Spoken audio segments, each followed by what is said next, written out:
Welcome, friends, and thanks for joining us today. I'm Yvonne Lembo with the Episcopal Church Foundation, and I'm honored to be here today with our president, Donald Romanik, to co-host a conversation with ECF's Circle of Chairs. The Circle of Chairs are the 6 former ECF board chairs who served alongside Donald during his 19-year tenure as ECF president. Collectively, the Circle has guided ECF throughout the 21st century, spanning nearly 25 years, 1/3 of ECF's 75-year history. So I'm going to briefly introduce you to each member of the Circle and then turn it over to Donald to get our conversation started. Our first pair of chairs are Bernie Milano and Dr. Mac McFarling, known as Bernie Mac. Bernie, Bernie served as ECF's first board chair of the 21st century from 2000 to 2006. And in 2005, he welcomed Donald as ECF president. He resides in Allendale, New Jersey with his spouse, Dr. Sharon Pearson, and is a member of Trinity Episcopal Church and president of the Newark Diocese Standing Committee. Dr. Harry Mac McFarling served as ECF board chair from 2006 to 2010, and he's a retired physician and a vestry member of St. Luke's Atlanta and senior warden at St. Clare's Blairsville. Dr. Mack also serves on the board of the Episcopal Parish Network and as an ECF advisor. And he and his spouse, Virginia, reside in Atlanta, Georgia. Our second pair of chairs are Sally Scarden, who's with us on audio today, and Richard Clements. Sally served as board chair from 2010 to 2014. And she is ECF's first and only female board chair to date. Her diverse career includes senior vice president in wealth management at Bank of America and work in the nonprofit and educational sectors. Sally's home parish is Church of the Transfiguration in Saluda, North Carolina, near Asheville, where she serves as trustee for their endowment fund, which is managed by ECF. Richard Clements served as our chair from 2014 to 2017. He is an entrepreneur, a CEO, and former junior and senior warden at All Souls Episcopal Church. Currently, he's a member of the Finance and Investment Committees for the Diocese of Oklahoma. Rich and his spouse, Dr. Melissa Clements, reside in Oklahoma City, Oklahoma. And completing our circle, our final pair of chairs are Ben Anderson Ray, who is not with us today, and Mike Penfield.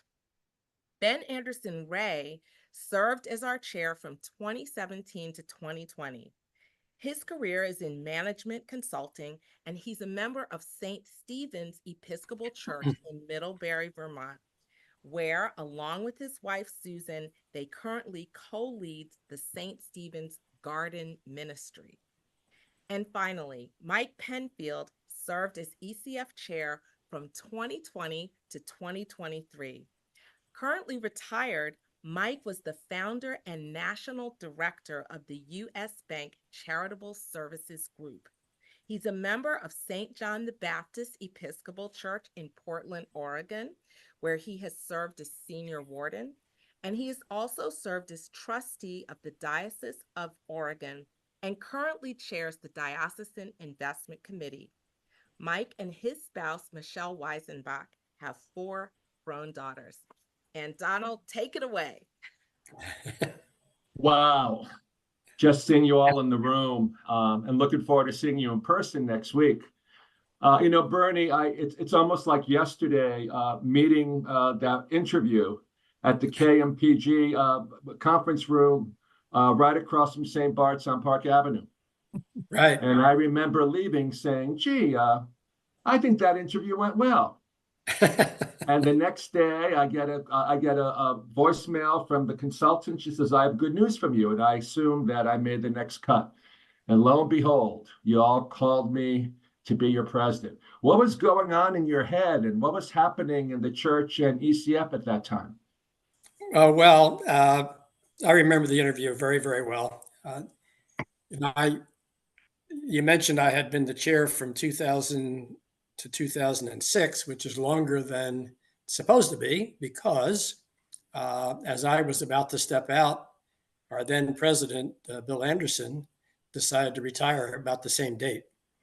And the board said, oh, we can't lose the board chair and the president at the same time. Mm-hmm. So how about if you stay on and then chair the search for Bill's replacement, which of course brought us Donald.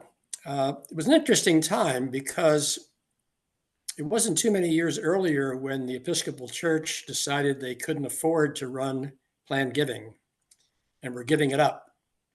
And the foundation, I remember that board meeting when we said, well, that's interesting. All of our parishioners are going to be getting opportunities for planned gifts from the museum and their university and their local hospital, but nothing to do with our religion. And the foundation decided to take it over. Mm-hmm. And that was a very, I think, courageous decision on the part of the board, because if you think about the business model, you spend all the money to run the program. And when the gifts mature, the money goes to a parish or a diocese. So you have no income, but you have lots of expense. And every board meeting, there would be wringing of hands of, oh my gosh, we lost this every time. I remember a meeting in Virginia. I said, look, how about if we agree we're going to lose $2 million over the next 4 years? And they never talked about it again because they understood what the business model was. So that was the big thing going on. And then, of course, right in the middle of that is when Bill decided it was time for him to retire. So not only were we trying to get this fledgling program up and running and some credibility with convincing dioceses and parishes to trust us, we also had a huge change in leadership and hoping, obviously, that the leader we selected would have the same energy and same passion for that program, because it really gives us the resources we need to run programs. You know, Bernie, I was going through my old stuff, and shortly after I arrived, there was a memo that I sent to the executive committee and said that Bernie and I have been talking about whether or not we should continue with the investment management service. And we decided that we thought it had missional and financial potential. Boy, were we ahead of our time. You know, endowment management, as the program's called now, is approaching $800 million in assets under management. So, Bernie, you know, we were on the right track at that point, and it's become a centerpiece of ECF in terms of our missional, strategic, and financial model. So, thank you for your leadership on that. Well, thank the board for their courage to go forward, because it's, you know, at the time, the amount of money we had under management only had one comma, and now at least you have two commas, which is great. I like that. Sally Scardon, and unfortunately, Sally's having technical difficulty. You know, I've always said that I had, and Mac was in between Bernie and Sally. I always said that I always had the right chair at the right time. And Sally, we had some interesting adventures during your chairpersonship. Can you reflect on what you most remember during that period and maybe what you're most proud of?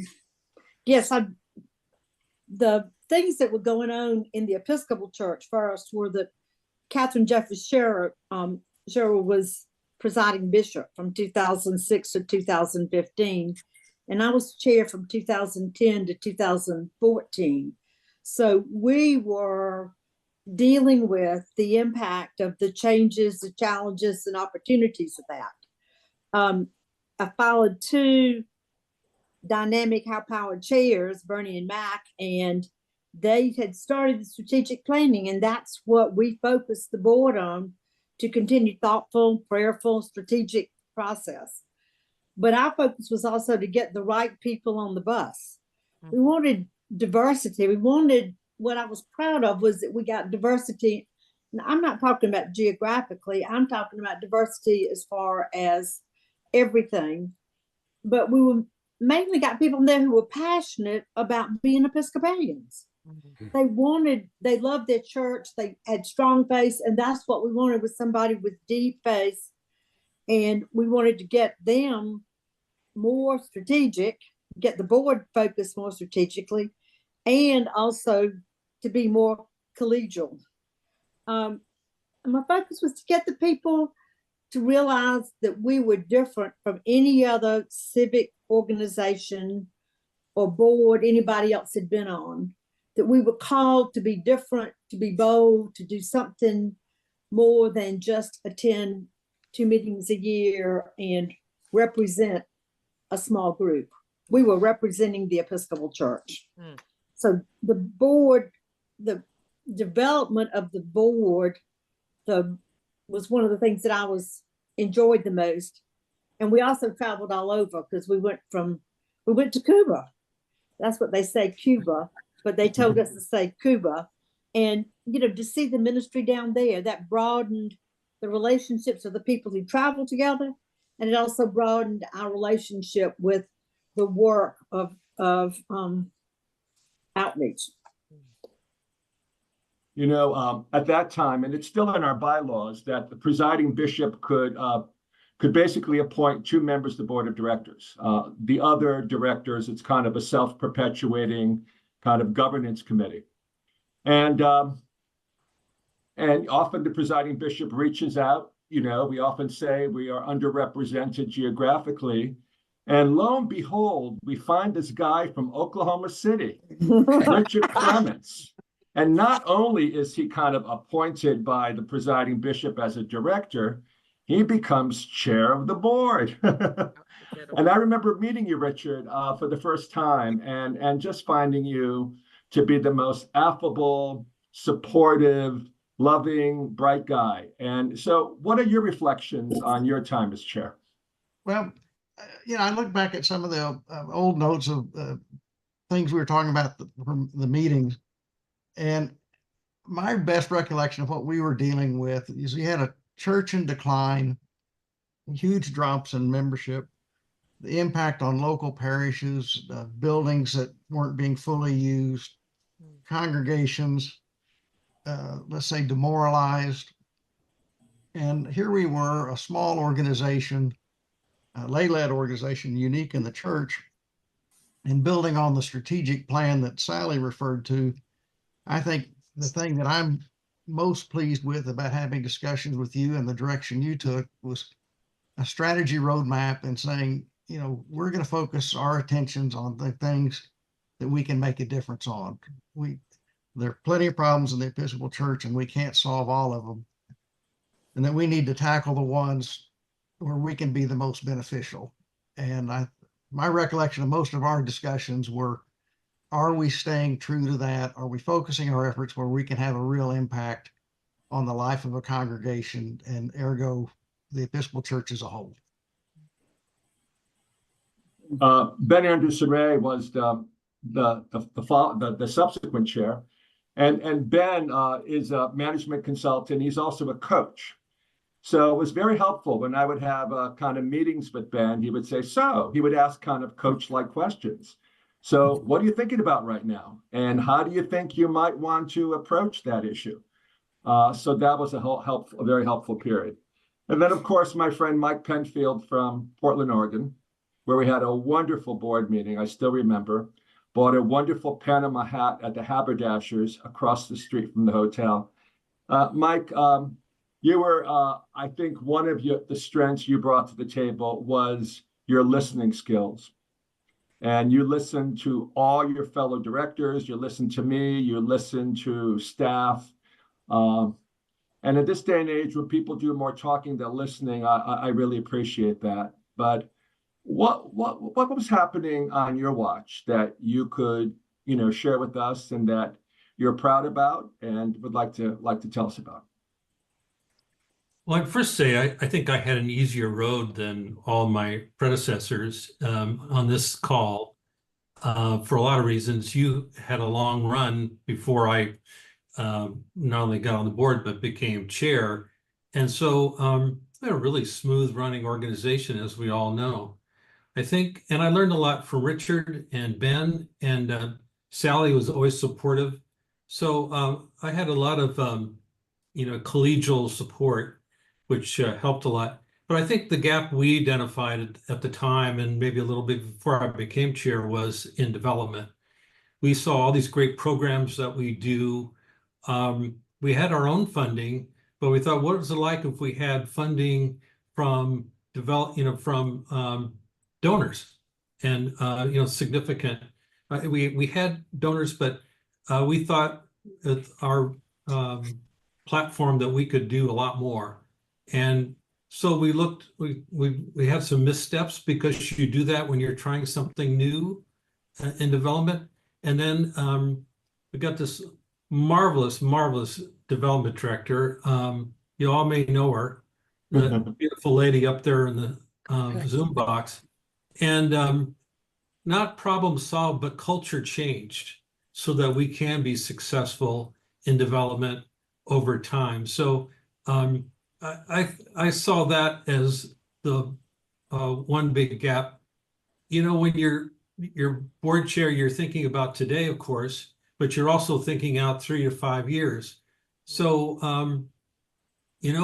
I could look at the clock and know that, Donald, you weren't going to stay with us forever. And I didn't like the thought of that, but I knew that to be true. And so just talking to the board, bringing them along about, hey, we're not going to have this nirvana of this great leader forever.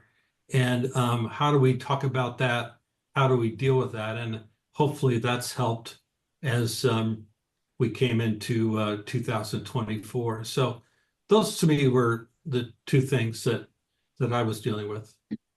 And I think you mentioned culture change in terms of ECF's approach to internal and external philanthropy.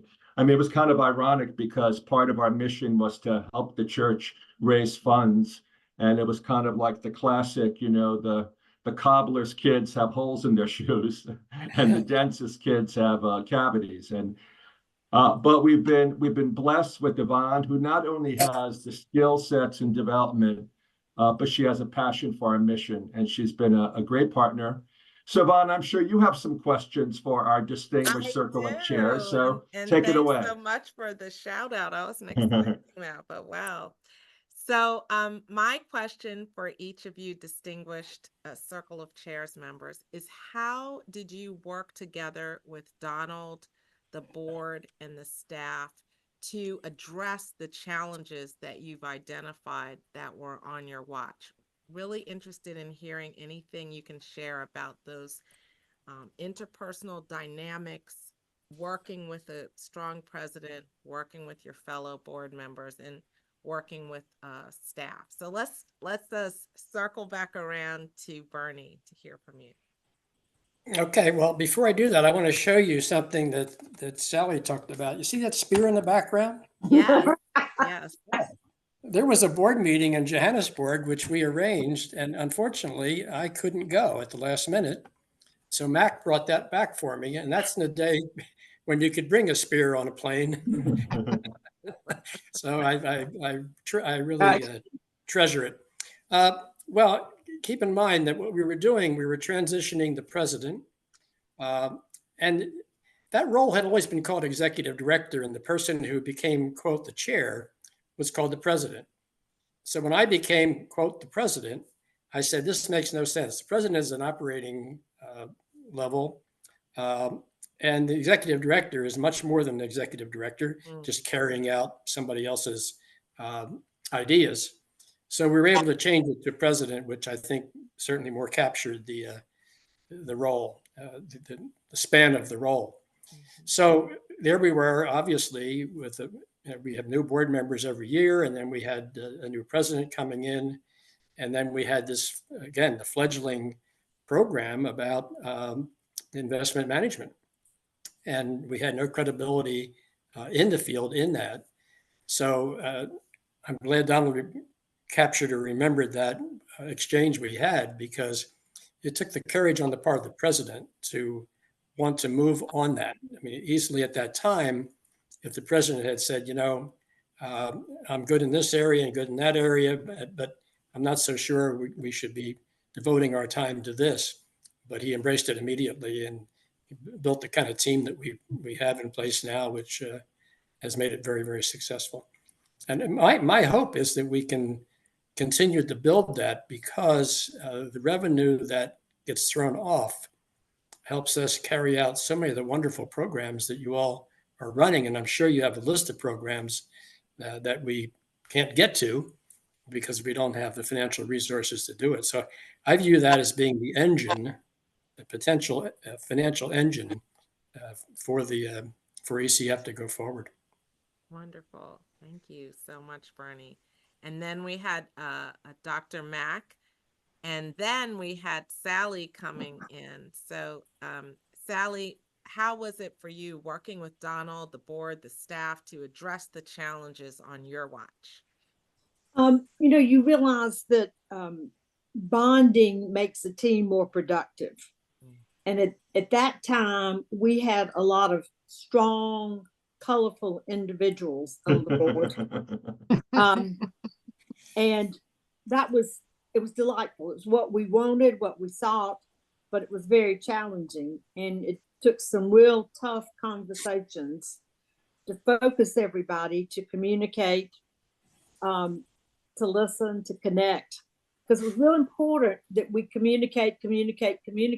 That sounds crazy, I know, but having a meeting only twice a year and seeing people only twice a year, that's not a strong communication pattern, because we want people to connect, to contribute, to belong, to feel passionate about it, to really want to get involved and participate. So we set up more opportunities to communicate with not just conference calls and not just the regular kinds of things, but really good, in-depth, substantial, substantive conversations. Mm-hmm. And as we talked about the colorful characters on the board, we had some real tough conversations. Mm-hmm. How are you modeling being a contributing member of this board? Mm-hmm. And what does that look like? Because we wanted to model our partnerships among the board members with Donald and the staff, so they could then see how it could be done and take it to the larger church. Mm-hmm. And it was real important to our board that we modeled this and free up Donald and help Donald to be all who God was calling him to be. Mm. Because the more we could do, the more strategic, the more focused, the more we could do our part, the more everything expanded. Thank you, Sally. Wow, very profound. Sally, and you all have done that, but one of the roles of a board chair, besides kind of supervising the president and making sure the business of the board goes forward, is kind of managing the board and making sure that board members are heard, are being given information. And Sally, I have to give you credit, because I love the way you describe strong personalities. But we did have one board member who was very challenging, and Sally, in her very gentle steel magnolia way, got him to realize that perhaps this wasn't a good fit. And Mike, I know you spent a lot of time talking to board members and finding out what they were thinking about, and sharing what you learned with me, and saying you might want to talk to so-and-so, they have some questions and concerns. Richard, you were you were terrific, because I think your approach was, hey, listen, we have a job to do, Donald and staff have a job to do, let's mind our boundaries and move forward. And so I appreciate that. And I don't know if you want, that was a segue to Richard maybe as well. Yeah, yes, Richard. Well, hey, I've always believed that. I mean, the one person that the board is responsible for is the director. But as I'm sitting here reminiscing about this and the relationships that I had with the staff, I think some of my favorite memories are the staff convocations that Donald invited me to. And where I was participating in kind of the team building that Donald put on for his staff. and I got to know them better, and I think they got to know me better. And I think that hopefully led to a better functioning board. And also I got to spend time with Donald, and I thought my role was to be a support to Donald, and that's what I tried to do, was to be supportive of Donald and make sure that he could do the job the way he needed it done. Thank you, Richard. I don't think I ever had to push you back in your lane, Donald. No, I think we were clear. We were partners, and I appreciate that. And Mike, how about you? Well, we also had a really strong board while I was chair, and very strong opinions. And like a bullfighter, you need to, let the red cape go and let them charge ahead. And I think also when people feel like they're listened to, that's everything. When even if they're frustrated or want to take us into another direction, and they're listened to, and you can repeat, this is what I hear you saying.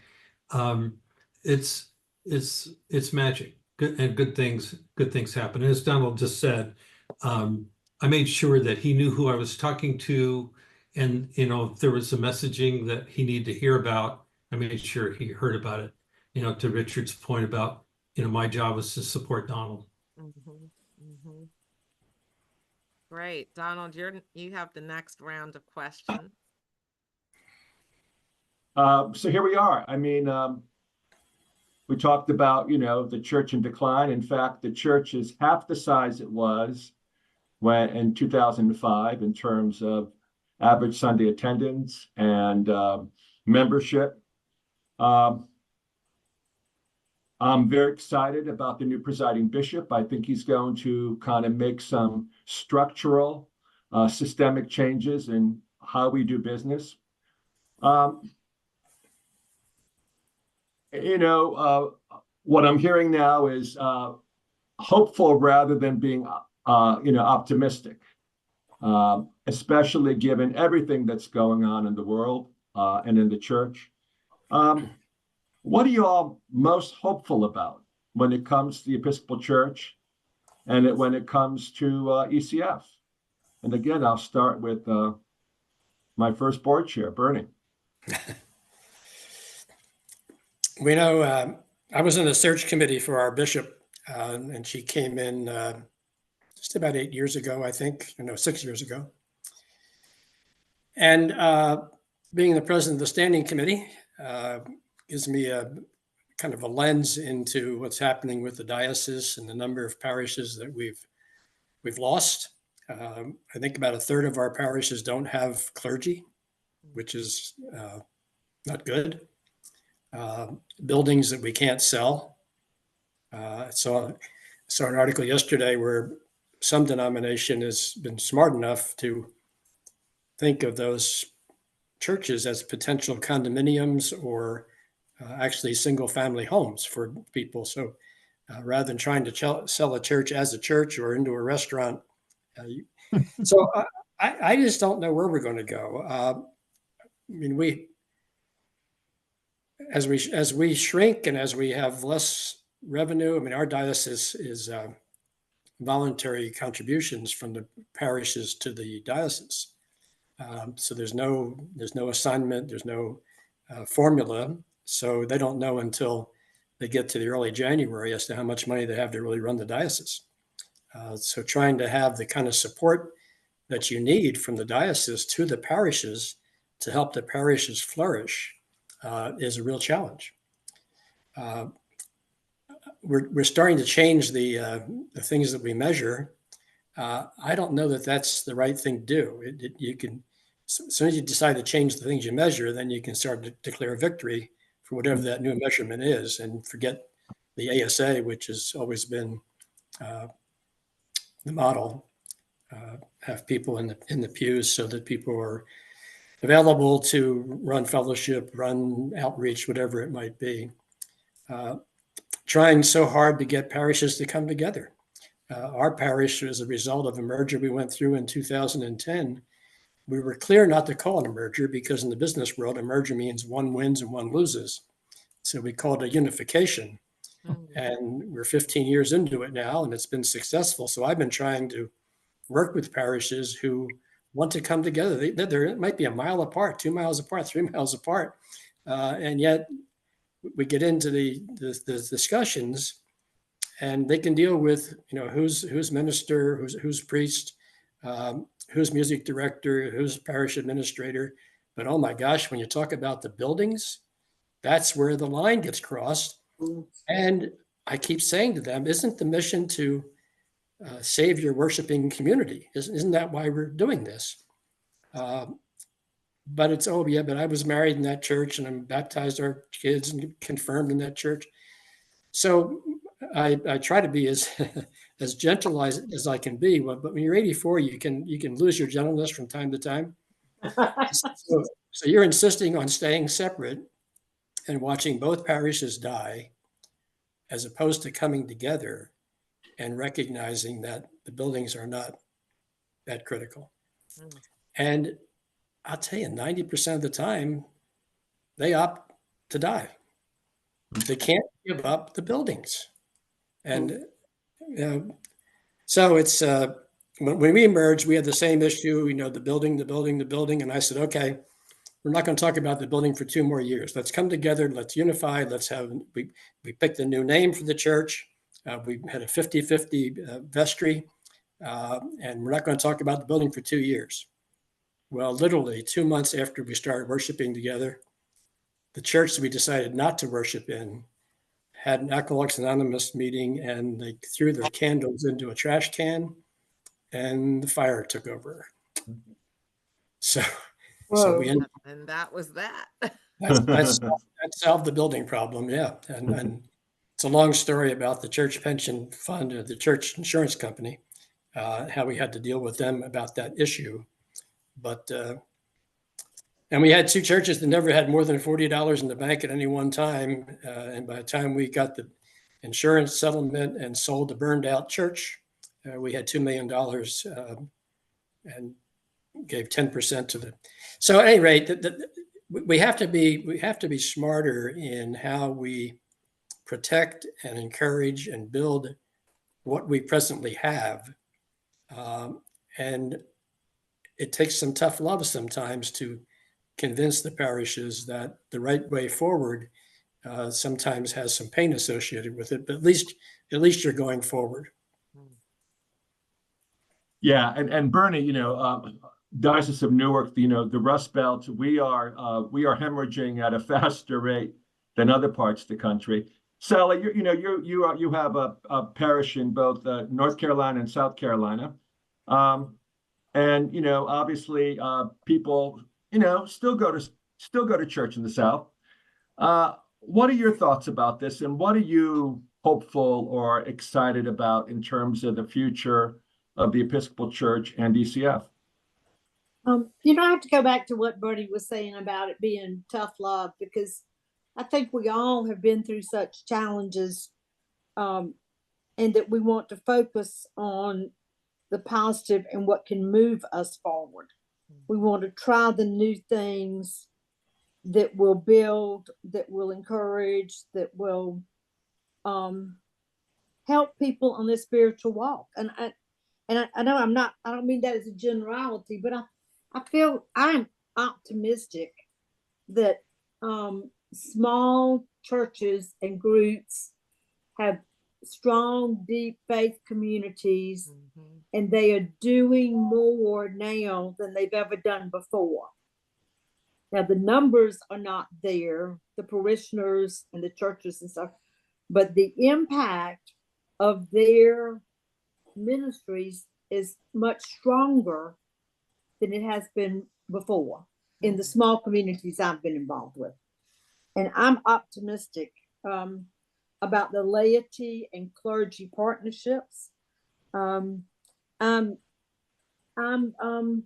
encouraged about the people building on and relying on their faith, and then the resurrection of Jesus. And I know that's a word we say in the South a lot that a lot of other people don't say, but that's where the focus is, and that's where I'm seeing the impact. Richard, you're probably one of the more entrepreneurial people I've ever known in terms of various business ventures. So you have kind of a very practical sense about organizations. On the other hand, you're also a man of deep faith. And I know, and a very active member of your congregation, which is a traditional congregation that is doing pretty well. So what are your hopes about the future of the church and the future of ECF? I guess one thing I'm encouraged about, and I've heard people coming back from General Convention, the controversies that seem to be driving us apart seem to have settled down, and the communion across difference, where there's a recognition that both parties, depending, might be on opposite ends of the spectrum in terms of your theology, but the recognition that we've all got to stay in this to make it better. And I've heard people from all sides of the arguments saying that we're stronger together. And so that gives me cause for optimism.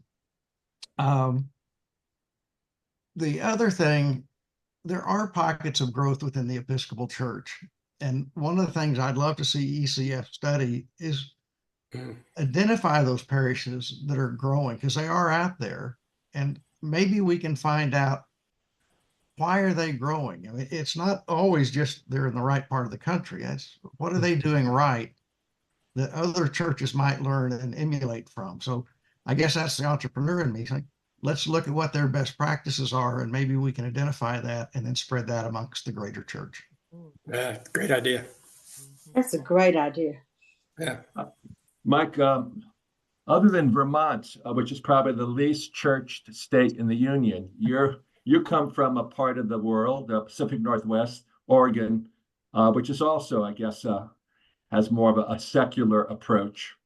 But again, you've been very, you've had a passion for kind of not-for-profits and resource development, and very active in your own parish and diocese. What are you hopeful about in terms of the church? Church in your own particular area, and the Church Universal, and ECF's role in that? Well, I'm going to use a business term that Ben would probably use maybe. We're going to look at the church and even our diocese and rationalize that. Now, some people don't necessarily like that word. They say, well, you mean we're going to close a lot of branches or close a lot of parishes if you're talking about the church. But that's not necessarily what rationalizing is. It's a little bit along the lines of what Bernie was just talking about. We are looking at where two can make one in some particular areas, and when we make one, we're as strong as three. So those are, to me, rationalizing business is not just again, eliminating or closing. It's thinking through the business model and finding ways that we can, again, all work together. And so I see some of that happening in Diocese of Western Oregon, and including when we're moving out of a parish, closing it, we're taking that building and using it for something else. And there's a lot, again, I think Bernie mentioned that as well. And there's just a lot of ideas under the sun of what we can do with these properties. But one of the things that we've had a rule here in the Diocese of Oregon is, we're not going to sell a property. We're just not. We're going to redevelop it. And again, we want to stay true to our mission. So we're not, taking a church and making a gas station. We're taking a church and taking our mission and seeing what we can do with that wonderful building that's served us so well for so long. So I'm very optimistic. Again, as Richard just said, there's a lot of really strong pockets of our great church in the country. And I love that idea of looking at that. If there's some model we can develop that from looking and listening to those success stories, boy, I would love it if we as ECF would, get behind and support that. Yvonne, the last question. Yes. So our last question, ECF is at a seminal moment in our 75-year history as Donald is preparing to conclude his exemplary service as our president for nearly a 20-year stretch.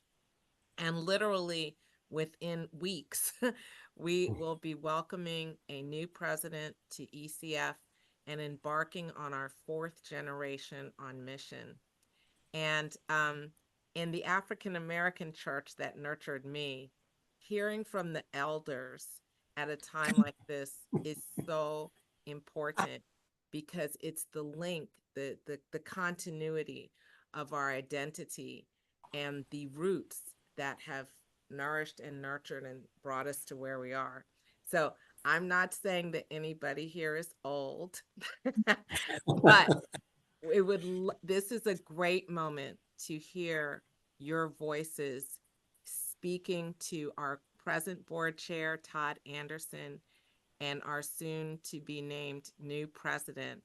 And any words of wisdom, encouragement, words of life that you would like to share with Todd and with our incoming president at this important juncture. And we'll start back at the beginning of the circle with Bernie. Well, I just listening carefully to what Mike and Richard were saying, and that is, if in fact the growth of the Episcopal Church and learning from parishes and dioceses who are reversing the trend that we've been seeing for 20, 30, 40 years. What a wonderful service that would be to the bigger church. To have case studies of success, to have tough love, to be able to pull people together, to talk about the power of coming together. Mike said 2 equals 3. It was interesting when we came together, our 2 parishes, we had a name the church contest because we weren't going to take either name. And the winner was Trinity. How about that?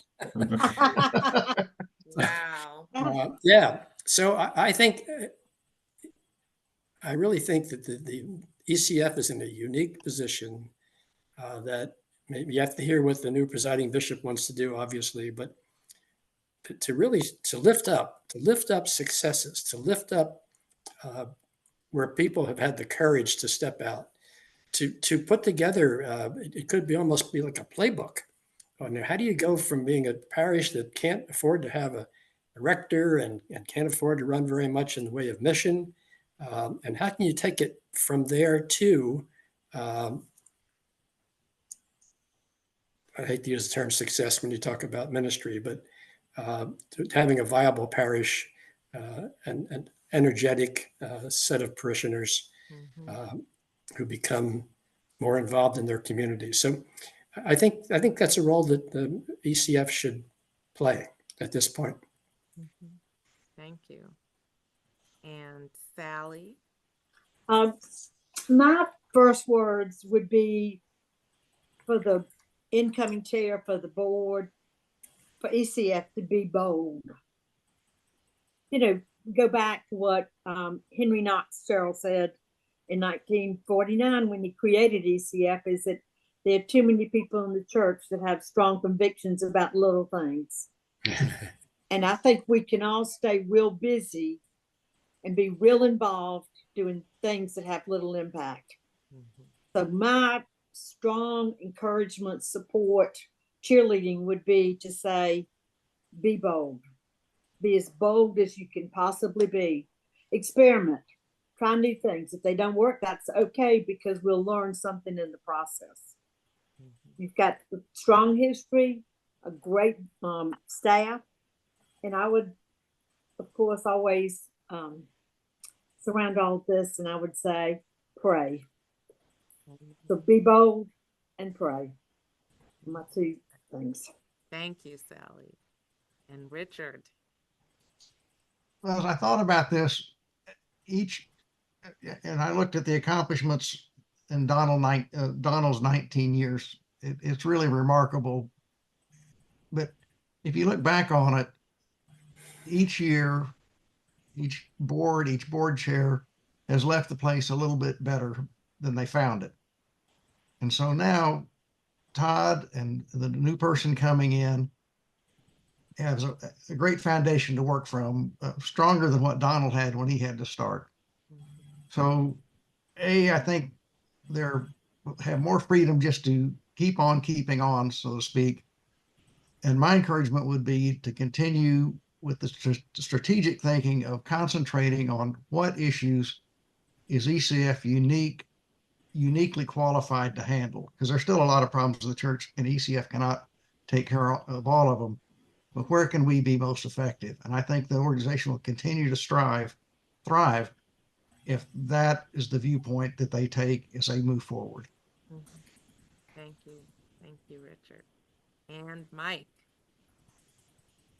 Well, I was a strong advocate of having Todd be board chair, and I think he's done a stellar job.